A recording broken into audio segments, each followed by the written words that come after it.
اس نے کہا کہ پاکستان تیسرے نمبر پہ وہ ملک تھا جس نے سب سے بہترین طریقے سے نکل کے حالات کو نارمل کر لیا. اور مجھے فخر یہ ہے کہ آج اگر آپ دیکھیں ہندوستان کے حالات دیکھیں جو جس طرح وہاں غربت بڑھی اور جس طرح ان کی اکانومی -7% پہ پہنچ گئی، اس میں ذرا میں صرف بتانا چاہتا ہوں کہ پاکستان کی پرفارمنس اس میں کیا تھی. امریکہ نے، یونائٹڈ اسٹیٹس نے، جب انہوں نے لاک ڈاؤن لگایا اور ان کی معیشت نیچے چلی گئی تو انہوں نے $4,000 ارب خرچ کیا اپنی معیشت کو ڈیمانڈ اٹھانے کے لیے. پاکستان جس کی امریکہ کی 33 کروڑ آبادی اور ہماری 22 کروڑ، ہم نے ٹوٹل پیسہ $8 ارب خرچ کیا جس سے ہم نے اپنی معیشت کو بچایا. تو میں اس میں ذرا صرف آپ کو بتانا چاہتا ہوں کہ ہم نے کیا کیا قدم اٹھائے. ہمیں سب سے بڑا خوف یہ تھا کہ لوگ بے روزگار ہو جائیں گے. اگر کاروبار ٹھپ ہو جائے تو لوگ بے روزگار ہوں گے، اور جب لوگ بے روزگار تو غربت بڑھے گی. تو اس لیے ہم نے وہ جو لاک ڈاؤن سے ہم بچتے رہے، ہم نے چھوٹے lockdown, smart lockdown, لیکن وہ اپنی بالکل اکانومی بند نہیں کی، اور ہم نے خاص طور پہ اپنی زراعت کو بچایا اور ہم نے کسی سٹیج پہ ان کو بند نہیں ہونے دیا. اور دوسرا ہم نے کنسٹرکشن کو بچایا، کیونکہ شہروں میں سب سے زیادہ جو لوگ روزگار دیتا ہے وہ کنسٹرکشن انڈسٹری دیتی ہے. اور پھر ہم نے ایکسپورٹس کو پوری بچانے کی کوشش کی، کیونکہ اگر ایکسپورٹس بند ہو جاتی تو ہمارا ڈالر کم ہونے تھے اور روپے نے گر جانا تھا. تو میں صرف پہلے اپنی زراعت کا بتانا چاہتا ہوں کہ اللہ کا کرم ہماری پالیسیز سے کیا ہوا. آج ہماری جو چاول کی گروتھ ہے، جو جتنی تیز سے وہ بڑھا ہے، وہ 13.6% ہے. ہماری مکئی 8% زیادہ بڑھی. ہماری جو گنا ہے وہ 22% زیادہ بڑھا ہے. جو گندم ہے وہ 8%. یہ سب ریکارڈ ہوا ہے پاکستان کے اندر. اور جو پچھلے سال ہماری کاٹن فیل ہو گئی تھی، اس میں اس سال 81% گروتھ ہوئی ہے. اور جو اضافی پیسہ گیا ہے ہمارے زراعت کے اندر وہ 1100 ارب روپے آ گیا ہے. اور اس سال آپ یہ سمجھیں کہ اگر کسانوں کا حالات اچھے ہیں تو وہ کیسے ہمیں پتہ چلتا ہے کہ کسانوں کے وہاں خوشحالی آئی ہے. ریکارڈ موٹر سائیکل کی سیل ہوئی ہے پاکستان کی تاریخ میں، اور ٹریکٹر کی ریکارڈ سیل ہوئی ہے. اور اس کے علاوہ جو یوریا ہے، یوریا 23% زیادہ استعمال ہوا ہے. اس کا مطلب کہ حالات اچھے، اور انشاءاللہ جب کسان خوشحال ہوتا ہے تو اس سے ملک کی پیداوار بڑھتی ہے اور ملک کا فائدہ ہوتا ہے. دوسری چیز جو ہماری ہاؤسنگ تھی، ہم نے کنسٹرکشن کے لیے کیا. کنسٹرکشن میں اس وقت 600 ارب روپے کے پروجیکٹس چل رہے ہیں، کیونکہ ہم نے کنسٹرکشن کو انسینٹیوائز کیا. پھر ہمارا جو انڈسٹری ہے، اصل تو دولت ملک کی تب بنتی ہے جب اس کی ملک کی انڈسٹری اٹھے. تو پہلے تو میں آپ کو یہ بتا دوں کہ لارج سکیل مینوفیکچرنگ بڑی دیر کے بعد پاکستان میں پچھلے 3 مہینے میں تقریباً 13% اس میں گروتھ ہوئی ہے. اس کا مطلب ملک کی دولت میں بھی اضافہ، اس کا مطلب روزگار بھی زیادہ. لیکن میں اور انڈسٹریز بتا دوں کہ انجینئرنگ کے اندر 350% کہ ان کے پروفٹس کے اندر بڑھا، ان کا نفع بڑھا ہے 350 ارب روپیہ. ٹیکسٹائل میں 163% اضافہ ہوا ہے ان کے پروفٹس کے اندر. گاڑیوں میں 131% اضافہ ہوا ہے. سیمنٹ میں 113% اضافہ ہوا ہے. اور آئل اور گیس میں 75% اضافہ ہوا ہے. جو بجلی کی کنزمپشن بڑھی ہے، ہمیں کیسے پتہ ہے کہ ہماری انڈسٹری چلنی شروع ہو گئی ہے، ملک کی گروتھ ریٹ بڑھ گئی ہے؟ تو بجلی کی کنزمپشن میں 13% اضافہ ہوا ہے. اور جو ہمارا ٹیکس ہے، جو پاکستان کی جو سب سے ہمیں کیوں ہم پھنس جاتے ہیں، ہمارے پاس اتنی آمدنی نہیں ہوتی اپنے خرچے پورے کرنے کے لیے. 37% ہمارا ٹیکس کے اندر اضافہ ہوا ہے.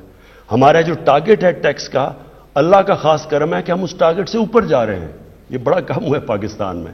تو ہمارے انڈیکیٹرز اللہ کا شکر ہے کہ صحیح راستے پہ چلے گئے. میں صرف ایک اور بڑی خوشخبری سناؤں کہ جو آئی ٹی ہے، جو نوجوانوں کے لیے جو فیوچر ہے پاکستان کا آئی ٹی کا، پچھلے سال 47% اضافہ ہوا آئی ٹی کے اندر، اور اس سال لگ رہا ہے کہ 75% ہماری آئی ٹی کے اندر گروتھ ہو رہی ہے.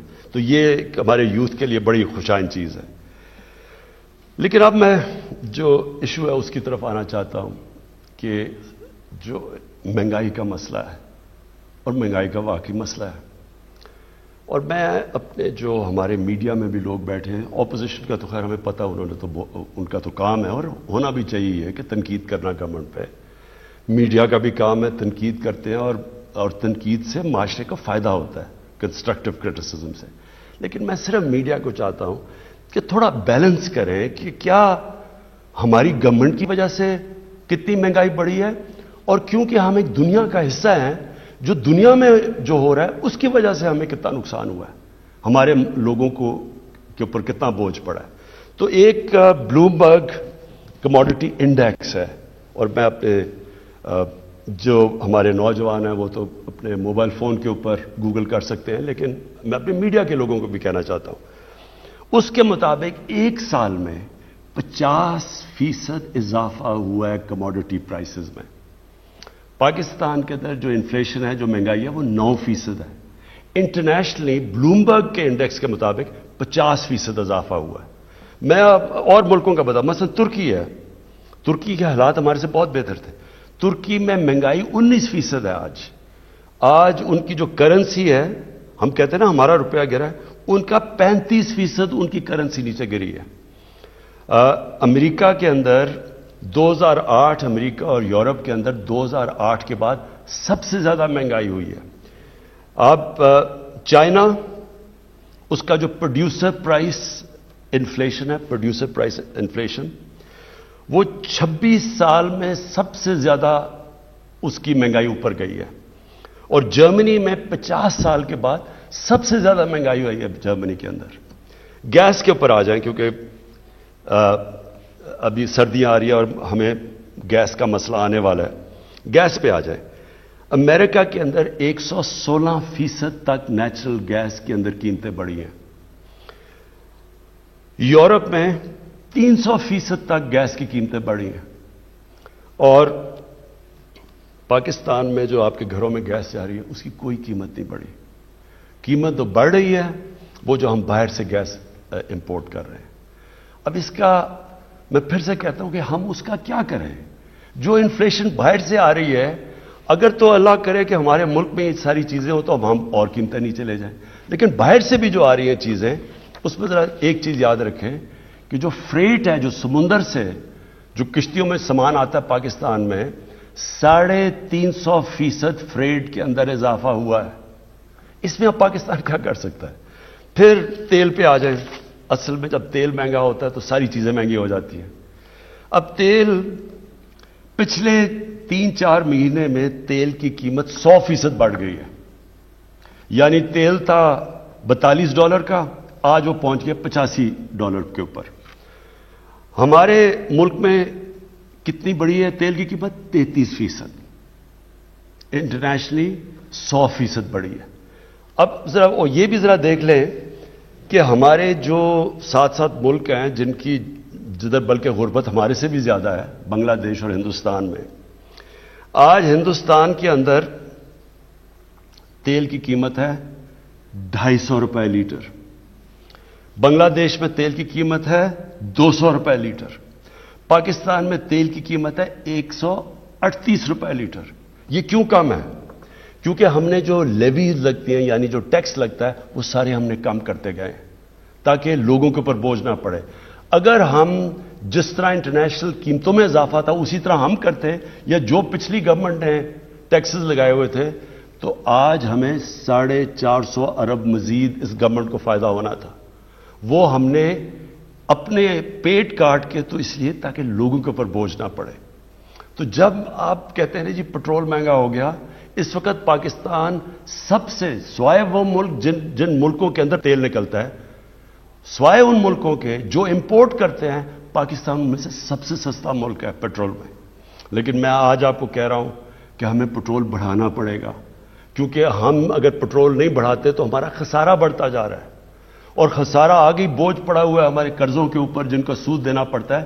تو ہمیں تھوڑا پٹرول کی قیمت بڑھانی پڑے گی، میں آج آپ کو کہہ رہا ہوں. لیکن ابھی بھی ہندوستان سے ذرا صرف مقابلہ کر لیں کہ $250 لیٹر آج ہندوستان میں پٹرول بک رہا ہے، اور بنگلہ دیش میں 200 روپے لیٹر. تو آپ ذرا خود ہی مقابلہ کر لیں کہ پاکستان میں آج 138 روپے کا بک رہا ہے. اب آٹے کے اوپر آ جائیں. آج اگر آپ دنیا کی ایوریج نکالتے ہیں کہ دنیا میں ایوریج پہ آٹا کتنے کا بک رہا ہے, تو آپ کو حیرت ہوگی یہ سن کے کہ پاکستان میں اس سے آدھی قیمت پہ آٹا بک رہا ہے. آج اگر ہندوستان اور بنگلہ دیش سے آپ مقابلہ کرتے ہیں تو ہندوستان میں 83 روپے کے جی پہ آٹا بک رہا ہے, اور وہ بنگلہ دیش میں بھی 83 روپے. پاکستان میں 60 روپے کے جی آٹا بک رہا ہے. میں یہ آپ کو اس لیے بتانا چاہتا ہوں کہ آپ یہ سمجھ جائیں کہ ہاں مہنگائی ہے, لیکن گورنمنٹ کی طرف بھی دیکھیں کہ ہم اپنی پوری کوشش کر رہے ہیں کہ آپ کے اوپر بوجھ نہ پڑے. اب دال مونگ یہ عام آدمی کھاتا ہے, اس میں بھی دیکھ لیں کہ ہمارے سے پھر سے زیادہ غربت ہے ہندوستان میں اور بنگلہ دیش میں. ہندوستان میں بک رہی ہے 338 روپے کی کے جی دال مونگ, بنگلہ دیش میں 334 روپے کی, اور پاکستان میں 162 روپے کی بک رہی ہے. لیکن میں یہ صرف اس لیے آپ کو بتایا کہ آپ سمجھ جائیں کہ ہماری کدھر مجبوری ہے. دال ہمیں زیادہ تر امپورٹ کرنی پڑتی ہے, تیل باہر سے منگوانا پڑتا ہے, گھی کی قیمت تقریباً دگنی ہو گئی ہے. جو پام آئل ہے وہ تقریباً باہر دگنا ہو گیا, وہ ہمیں باہر سے لانا پڑتا ہے. تو اس میں ہم کیا کریں؟ یعنی تو اس کے لیے ہم نے فیصلہ کیا, یہ جو اب پروگرام آپ کے سامنے رکھنے لگا ہوں, اس سب چیز کو دیکھتے ہوئے ہم نے ایک آپ کے سامنے پروگرام لائے تاکہ آپ کے اوپر بوجھ نہ پڑے, اور کم سے کم بوجھ پڑے. بوجھ تو خیر پڑا ہوا ہے, وہ دنیا کا مسئلہ بنا ہوا ہے. اور میں یہ بھی سمجھتا ہوں کہ یہ انشاءاللہ یہ سردیوں کے بعد یہ دنیا میں یہ جو سپلائی افیکٹ ہوا ہے کورونا کی وجہ سے, یہ ٹھیک ہونا شروع ہوگا, قیمتیں نیچے بھی آ جائیں گی. لیکن ہم اب آپ کے سامنے ایک پیکج لے کے آ رہے ہیں, اور وہ پیکج ہے 2 کروڑ خاندانوں کے لیے, اور وہ افیکٹ کرے گا تقریباً 13 کروڑ پاکستانیوں کو. اور یہ پیکج ہے 120 ارب روپے کا, جو فیڈرل اور پروونشل گورنمنٹ مل کے دے رہی ہے. اس میں ہم 3 کھانے پینے کی جو سب سے زیادہ ضروری چیزیں ہیں, گھی, آٹا اور دال, اس میں آپ دکان میں جا کے اس پہ 30% آپ کو ڈسکاؤنٹ ملے گا. ہم 30% سبسڈی دے رہے ہیں گورنمنٹ, اور یہ 120 ارب روپے کی سبسڈی ہے, اور یہ انشاءاللہ اگلے 6 مہینے تک ہے, تاکہ یہ جب مشکل وقت نکل جائے تو اس میں آپ کو 30% آپ کو اس میں بچت ہوگی جب آپ جا کے یہ 3 چیزیں خریدیں گے. یہ جو ہمارا پیکج ہے انشاءاللہ اگر ہمارے جس طرح ہمارا ٹیکس بڑھتا جا رہا ہے, ہمارے پاس اگر اللہ ہمارے حالات بہتر کرے تو یہ ہم مزید آگے بھی بڑھا سکتے ہیں, لیکن ابھی مجبوری میں یہ ہم لے کے آ رہے ہیں. اب اس کے علاوہ آپ کو پتا ہونا چاہیے کہ احساس کا اس کے علاوہ 260 ارب روپے کے احساس کے پروگرام چل رہے ہیں, اور یہ بھی صرف اور صرف یہ 1 کروڑ 20 لاکھ خاندانوں کے لیے 260 ارب روپے کے ہمارے جو پروگرام ان کے لیے ابھی بھی چل رہے ہیں. یہ اس کے اوپر پیکج دیا جا رہا ہے. اس کے بعد جو دوسری چیز ہم لے کے آ رہے ہیں وہ بھی ایک پاکستان کی تاریخ میں ایک پہلی دفعہ اتنا بڑا پروگرام ہے, کامیاب پاکستان. کامیاب پاکستان کے اندر ہم کیا کر رہے ہیں, ہم نے 1400 ارب روپے کی فنڈنگ رکھی ہے. اس میں 1400 ارب روپے کبھی پاکستان کی تاریخ میں اپنے کمزور طبقے, اور کمزور طبقے کا مطلب یہ ہے 40 لاکھ خاندانوں کے لیے ہم لے کے آ رہے ہیں. 40 لاکھ خاندانوں کے لیے ہم نے یہ ایک سود کے بغیر قرضوں کا پروگرام لے کے آ رہے ہیں, تاکہ سود ان لوگوں کو ہم اوپر اٹھا سکیں. تو اس کے اندر سب سے پہلے گھر بنانے کے لیے سود کے بغیر آپ کو قرضے دیے جائیں گے. یہ جو 40 لاکھ خاندان ہیں, آپ اپنا گھر بنا سکیں گے سود کے بغیر قرضے لے کے. پھر اگر کسان ہے تو اس کو 5 لاکھ کا قرضہ ملے گا سود کے بغیر, اپنا وہ جو بھی اپنی زمین پہ انویسٹ کر سکے. شہروں کے اندر کاروبار چلنے کے لیے آپ کو قرضہ دیا جائے گا سود کے بغیر 5 لاکھ کا. پھر ایک خاندان میں ایک فرد کے لیے سکل ٹریننگ کروائی جائے گی تاکہ اس کو کوئی ہنر سیکھے, تاکہ وہ اپنے پیر پہ کھڑا ہو سکے, اپنے سارے خاندان کی بھی مدد کر سکے. اس کے ساتھ کنیکٹڈ ہے کامیاب جوان پروگرام. ہمارا جو کامیاب جوان پروگرام ہے اس میں اب تک ہم قرضے دے رہے ہیں 22,000 نئی چھوٹی چھوٹی بزنس کے لیے ہم نے قرضے دیے, جس کے اندر